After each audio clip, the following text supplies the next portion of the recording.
that, King. Oh yeah. Most definitely.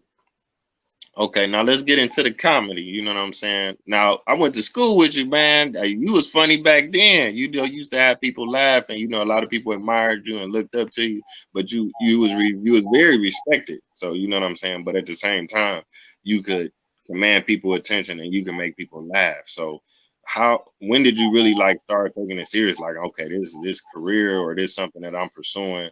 You know what I'm saying? Um, hold on, let me turn this. Come on, man.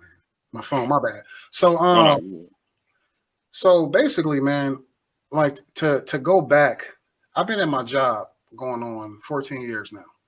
So honestly, like I said, to go back to how I was raised, it was kind of like I was raised to get up, go get you a job, get out of school, go get you a job, work 30, 35 years, get your 401k, shut it on down when you get old, if you make it.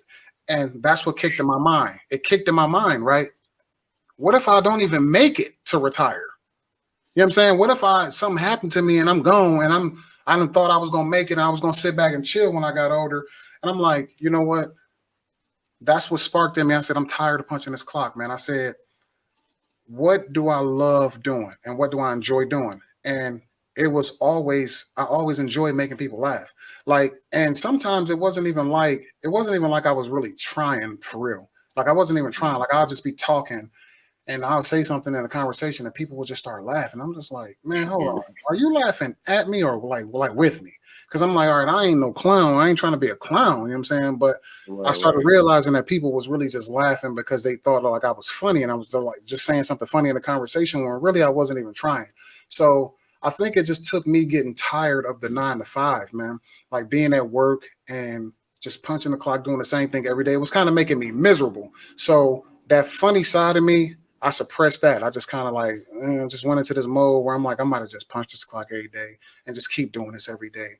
And then one day when I was on that whole meatless journey thing, I was recording those videos and I was still doing the going to work every day. And then I think I even got it even got worse. It got worse for me. Like I'm talking about the feeling of like where's my life going? Like it got worse as I started recording every day. It was like I was just doing it to try to keep myself busy, thinking like this is what I want to do. I want to record myself losing weight and not eating meat. But then I was just like, I made my life even worse then by doing that. So when I woke up one day, I was like back when I had first like met my girl or whatever, I was talking to her and we were just having a conversation. This is back when we were just like friends for real.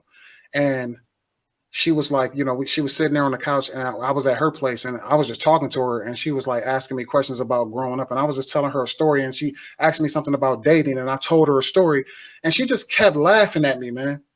And she just kept laughing. And I'm like, you know what? I start getting that feeling again. I'm like, why the hell when I talk to people do they keep laughing, man? What's funny about the Right. story that I'm telling you? And she said, it's not it's not like me laughing at you. It's just the way that you tell the story is funny. I'm like, okay. So I'm like, you know what? I know what I need to do.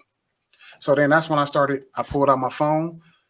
I started going into my phone thinking about everything that when I said like everything I say to people and they laugh. And it's crazy how I can remember it, but I remember conversations when I'm talking to somebody. Like if I was somewhere and I said something to somebody and they started laughing, and then I start putting it in my phone. And I start putting it in my phone. I start saving it up. And then but I didn't start doing the comedy videos on Instagram and Facebook and all that stuff at that point. I still didn't. It just was in my phone. So then when I go back and I look at my phone like months later, man, I had about 200 bits in there. Man. 200, yeah. And like I still got stuff to this day now. Like everything that you see is old stuff. You know, like Mhm. it's just stuff that I typed into my phone. But that's what pushed me to start doing it because it's like it don't matter what I do in life. It don't matter like with my company that I started. It don't matter even with the podcast because my podcast is not a funny podcast. But it don't matter anything that I try to do in life. Everything always pushes me right back to comedy. Always, always, and it doesn't matter how hard I try to fight it. It just keeps coming back.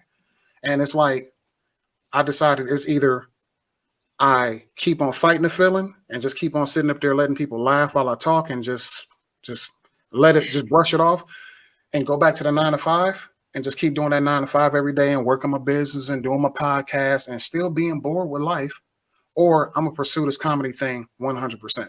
So that's why I decided to turn it up, man. Like, and like I was telling you, like my only hurdle that I have left, I got one hurdle: social anxiety. That's my one hurdle. Me and you talking, this is nothing. Like a little bit when we first got on screen, we start talking. I was a little nervous, but you one person, and I can get over that within a couple minutes. But when we talk about going to an improv, getting on a comedy stage or any underground spot, I don't care where it is. I have to get over that fear of getting in front of a group of people and doing the same thing that you see me do on social media with comedy. Yeah, I can relate to that. That's not easy, man. I think I suffered from that as well. Cause like you said, when we first started, I was nervous. But I'm nervous every time. That's why I've been doing, I don't know if you noticed, I've been doing a lot of interviews because I'm more like a writer than a Mhm. than a speaker. You know what I'm saying? So it's easy for me to write something or do like like you say, a one-on-one conversation. But if I had to say the same thing in front of 20 people or 50 people, it would be hard for me. It'd be hard for me to breathe. My Right. mind be going haywire. You know what I'm saying? But a lot of people experience that, but they don't talk about it. So you know what I'm saying? I guess it's maybe possibly maybe if it's something, the more you do it, the more comfortable you may feel. But I'm not for sure. So I'm in Right. that Right. same boat with you, bro. I'm Right. glad you brought that up.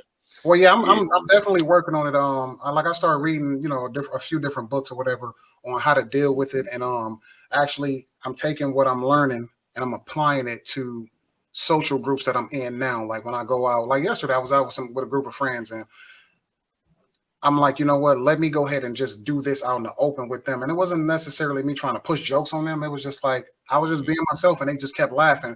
And I'm like, I caught it early though. I caught that they were laughing early. So I'm like, okay, let me just keep being myself then, and I'm just gonna get more comfortable with saying whatever comes to my mind while I'm talking. And they just kept laughing the whole night. I'm like, okay. And that was 6 people. Hmm. And but around us, it was probably like 100 people around us. And people be looking in and stuff like that. What they over there laughing at? And Right. I started feeling a little bit more comfortable with it. So I know that, like, I made a goal for myself by the end of 2021, and you see it's about to be over pretty soon. I'm going to be on somebody's stage. That's my Oh goal. yeah. So That's what's I up, have to man. I have to defeat that feeling, bro.